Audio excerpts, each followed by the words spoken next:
Well, good afternoon, everybody. Obviously, all of us across the country are concerned about the potential impact of Hurricane Sandy.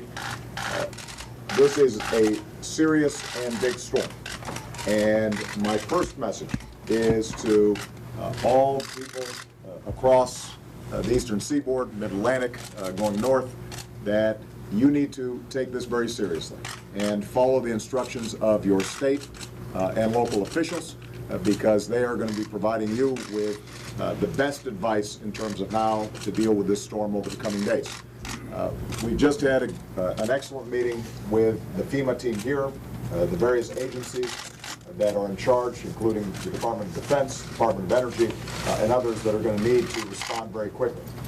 Under Craig Fugate's leadership here at FEMA, we've had a chance to talk to the regional officials as well, and I just had a phone call with the governors of potentially impacted states, as well as some of the major cities in the region.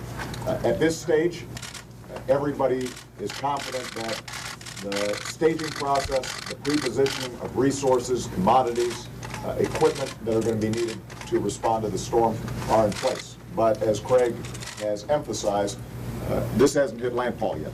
So we don't yet know where it's going to hit, where we're going to see the biggest impacts, and that's exactly why it's so important for us to respond big and respond fast as local information starts coming in. I want to thank all the members of the team for the outstanding work that they're doing, but the other thing that makes this storm unique is we anticipate that it is going to be slow moving. That means that it may take a long time not only to clear, but also to get, for example, the power companies back in to clear trees and to put things back in place so that folks can start moving back home. So my main message to everybody involved is that we have to take this seriously. The federal government is working effectively with the state and local governments. It's going to be very important that populations in all the impacted states take this seriously, listen to your state and local elected officials. My message to the governors as well as to the mayors is anything they need, we will be there. And we're going to cut through red tape.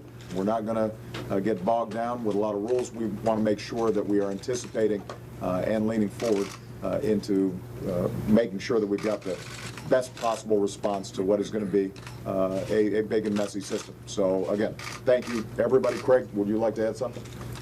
Now again, as the President says, it's going to really come down to the public heeding those evacuation orders, taking protective measures. If they haven't gotten ready, they can go to ready.gov, get information on how to protect them and their families, but also check on your neighbors. This is going to be a big storm. We need to be there for each other. Okay. Let me emphasize that again. Ready.gov for the general public. If you need to know how to respond, that's where you can get centralized information. But I think Craig's point is exactly right. In times like this, one of the things that Americans do is we pull together and we help out one another. And so there may be elderly populations in your area. Check on your neighbor, check on your friend, make sure that they're prepared. If we do, then we're going to get through this storm just fine. But we're going to have to make sure that we are vigilant and vigilant for a couple of days. Don't anticipate that just because the immediate storm has passed, that we're not going to have some potential problems in a lot of these communities going forward through the week. All right? Thank you very much, everybody.